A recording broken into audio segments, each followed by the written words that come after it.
मित्रों, अपने बीच भारतीय जनता पार्टी के राष्ट्रीय प्रवक्ता माननीय संबित पात्रा जी आपको संबोधित करेंगे।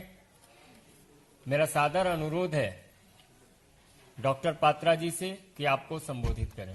बहुत धन्यवाद संजय जी, आप सबको भी बहुत धन्यवाद कि आप एक शॉर्ट नोटिस में आज हमारे बीच में यहां उपस्थित हुए। बंधुगण, आप देख ही रहे हैं किस प्रकार से सीएए को लेकर, एनपीआर को लेकर देश में माहौल खराब करने की कोशिश की जा रही है। कुछ पॉलिटिकल पार्टीज जिस प्रकार से भ्रम का माहौल पैदा कर रहे हैं उससे हम अनछुए नहीं हैं, और खास करके इसके पीछे कोई है तो कांग्रेस पार्टी है। आज हम एक बहुत सीरियस सवाल पूछने वाले हैं कांग्रेस पार्टी से। सवाल यह है कि आप सीएए को लेकर आप प्रोटेस्ट कर सकते हैं, यह आपका अधिकार है, यह एक लोकतांत्रिक देश है, किंतु सीएए का आड़ लेकर, इस प्रोटेस्ट का आड़ लेकर जिस प्रकार से आप लोगों ने हिंदुओं के ऊपर गाली देने का काम किया है, you have started abusing the Hindus of the country, that can not be taken for granted. हम इस पर आज बहुत सारे विषयों को लेकर आपके सामने आए हैं। बंधुगण, 3 ऐसे बयान हाल फिलहाल में 3 दिन के अंदर आए हैं कि यह बयान हमें बाध्य करता है कि हम आपसे रूबरू हों और हकीकत कांग्रेस और उनके जो अलाइज हैं, चाहे वो एनसीपी हो और चाहे वो एआईएमआईएम हो, जिनके साथ कांग्रेस बहुत दिनों तक गठबंधन में रही, उनसे ये सवाल पूछें। 2 दिन पहले अशोक चव्हाण ने, जो कि चीफ मिनिस्टर रह चुके हैं महाराष्ट्र में, अशोक चव्हाण ने एक सभा को संबोधित करते हुए, जिसमें मुस्लिम लोग मौजूद थे, उसको संबोधित करते हुए अपीजमेंट के लिए कहा, और मैं कोट करता हूं, हमने मुसलमान भाइयों के कहने पर महाराष्ट्र में शिवसेना के साथ सरकार बनाई है। मुस्लिमों का कहना था कि बीजेपी हमारी सबसे बड़ी दुश्मन है, इसलिए बीजेपी को सत्ता से रोकने के लिए शिवसेना के साथ सरकार बनानी चाहिए। तो इस पूरे जो स्टेटमेंट को हमने सुना, उसका एक ही निचोड़ लगता है कि कांग्रेस पार्टी मुसलमानों से पूछकर ही सरकार बनाती है, हिंदुओं से, बाकी जो संप्रदाय हैं उनसे, बाकी धर्म से कोई लेना देना कांग्रेस पार्टी का नहीं है। वो केवल और केवल जो मुसलमान कहते हैं उन्हीं के आधार पर सरकार का गठन करती है। दूसरा स्टेटमेंट, एनसीपी के नेता जितेंद्र आव्हाड, जो कि कांग्रेस पार्टी के अंतरंग मित्र रहे हैं अनेक वर्षों से, और दोनों की साझा सरकार चल रही है महाराष्ट्र में, उनका यह वक्तव्य है। उनका वक्तव्य क्या है? महाराष्ट्र के आवास मंत्री है और वो कहते हैं कि मुसलमान यह बता सकते हैं कि उनके पूर्वज कहां दफनाए गए थे, लेकिन हिंदू वैसी कोई जगह के बारे में नहीं बता पाएंगे कि उनके पूर्वजों का अंतिम संस्कार कहां किया गया। वो आगे कहते हैं कि हिंदू भाई यहां जो बैठे हैं, मैं उनसे पूछना चाहता हूं कि आपके पूर्वजों का अंतिम संस्कार कहां हुआ। मुसलमान तो बता सकते हैं कि उनके पूर्वजों का कब्र कहां है। तो आप सोचिए जरा, ये कितना डिमीनिंग है, ये किस प्रकार का वक्तव्य है कि हिंदू अपने दादा परदादा, अपने पिता, उनकी अंत्येष्टि कहां हुई यह तो बता नहीं सकता है, किंतु मुसलमान दिखा सकता है कि यह हमारा कब्र है। यह किस प्रकार की राजनीति हो रही है, यह किस विषय में आज बात हो रहा है। और कल जिस प्रकार से अकबरुद्दीन ओवैसी, जो असदुद्दीन ओवैसी, ये जो नियो जिन्ना है, इंडिया के जिन्ना बनने की कंपटीशन में है, उनके भाई का, उनका वक्तव्य क्या था? मुसलमानों के पास क्या है, यह सवाल पूछा जाता है। अरे 800 वर्षों तक हमने इस मुल्क पर हुक्मरानी और जांबाजी की है, हुक्मरानी की है और जांबाजी की है। इस मुल्क के चप्पे चप्पे पर मेरे अदमत की निशानियां मौजूद हैं। मेरे आबा और जात ने इस मुल्क को चार मीनार दिया है, मेरे जात ने इस मुल्क को मक्का मस्जिद दिया है, मेरे जात ने इस मुल्क को जामा मस्जिद दिया है, कुतुब मीनार दिया है। अरे हिंदुस्तान का वजीर आलम जिस लाल किले पर झंडा फहराता है, वह भी मेरे आबा ने दिया है। यह सब मेरे बाबा और दादा ने बनाया, तेरे बाप ने क्या बनाया है? यह किससे सवाल था?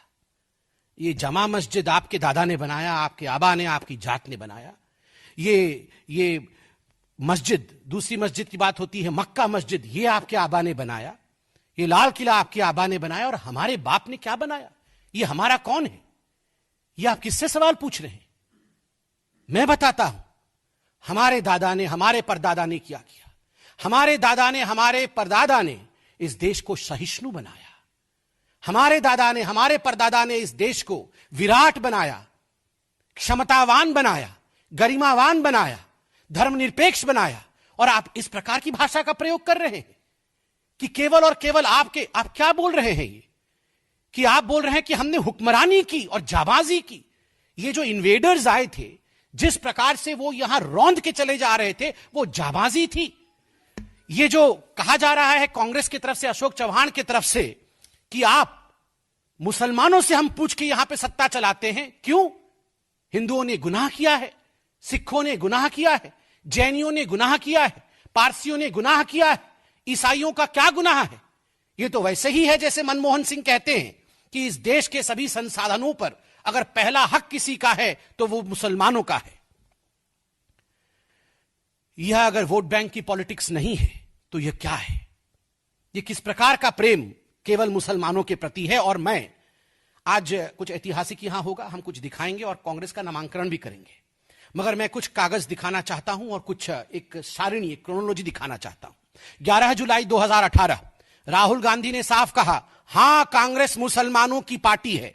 मैं इनकलाब अखबार का ये कटिंग भी लाया हूं, ये हेडलाइन था इनकलाब अखबार का। ये हमारी पार्टी नहीं चलाती, ये इनकलाब अखबार है, जाना माना उर्दू अखबार है, जिसमें यह कहा गया है हां हम मुसलमानों की पार्टी है। 11 जुलाई 2018। 9 जुलाई 2018 कांग्रेस के ZA खान कहते हैं देश के हर जिले में शरिया कोर्ट की वकालत होनी चाहिए। 17 मई 2017 यूथ कांग्रेस के नेता गाय की हत्या करते हैं केरल के एक चौक में और सार्वजनिक रूप से गौमांस का भक्षण करते हैं। राहुल गांधी JNU जाते हैं 2016-17 में और वहां नारे लगते हैं, अफजल हम शर्मिंदा हैं, तेरे कातिल जिंदा हैं। 16 मई 2017 कपिल सिब्बल सुप्रीम कोर्ट में भगवान राम की तुलना ट्रिपल तलाक और हलाला से करते हैं। 18 दिसंबर 2016 उत्तराखंड में हर शुक्रवार को मुसलमानों को 90 मिनट की अवकाश दी जाएगी, हिंदुओं के लिए कुछ नहीं किया जाएगा।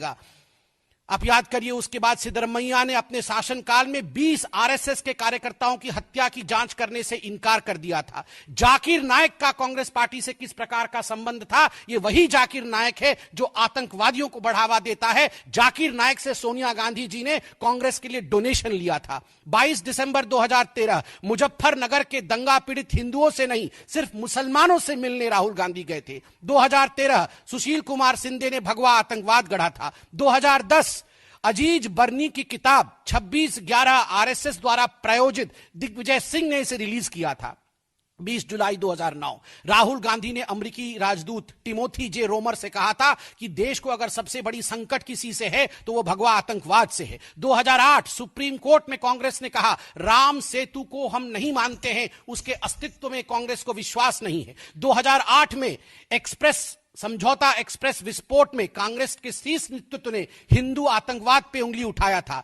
2006 में मनमोहन सिंह ने कहा था देश के संसाधनों पर पहला हक मुसलमानों का है। 2004 में सोनिया गांधी ने कांची कामकोटी के शंकराचार्य को गिरफ्तार करवाया। 2019 में राष्ट्रपति प्रणब मुखर्जी ने अपने पुस्तक में इसका जिक्र करते हुए सोनिया जी पर उंगली उठाया था।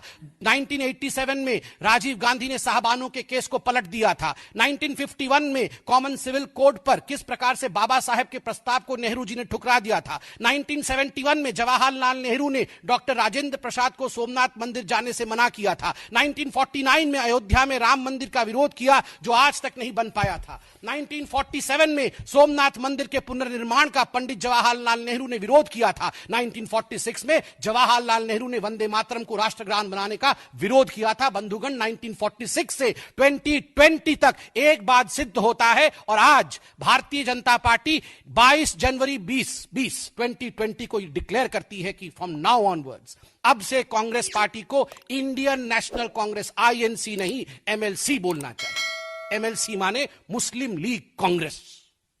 ये INC नहीं है, ये MLC है, ये मुस्लिम लीग कांग्रेस है। केवल मुसलमानों का बात करना और मुसलमानों का भी केवल तुष्टीकरण के लिए, भला किसी का नहीं करना, केवल तुष्टीकरण के लिए मुसलमानों की बात करना। और तो और कर हमने कुछ चैनलों में और भी चौंका देने वाला विषय देखा है। PFI के 6 लोग कर्नाटक में गिरफ्तार हुए। वही PFI जिसके समर्थन में राहुल गांधी और सोनिया गांधी उतरते हैं, जिनके साथ गठबंधन भी किया, उसी PFI का जो पॉलिटिकल बॉडी SDPI, PFI के लोगों ने एक षड्यंत्र रचा कि कुछ भारतीय जनता पार्टी और संघ के कार्यकर्ताओं को मौत के घाट उतारा जाए? जो सीएए का समर्थन करते हैं उनको मौत के घाट उतारा जाए? Let us assassinate them. और आज कन्फेशन भी सामने आया है कि असैसिनेशन का प्लॉट कर्नाटक में रचा गया था, कुछ चैनलों ने इसे दिखाया है। आप क्या कर रहे हैं? आप हिंदुओं को गाली देंगे, असैसिनेशन का प्लॉट रचेंगे, शाहीन बाग में छोटी छोटी बच्चियों को, मैं उन बच्चियों पे उंगली नहीं उठा रहा हूं, वो तो मासूम बच्चियां हैं, मगर हिजाब पहनाकर मासूम बच्चियों के जहन में किसने ये जहर बोया कि या तो हम रहेंगे या तो प्रधानमंत्री और गृह मंत्री को जान से मार देंगे?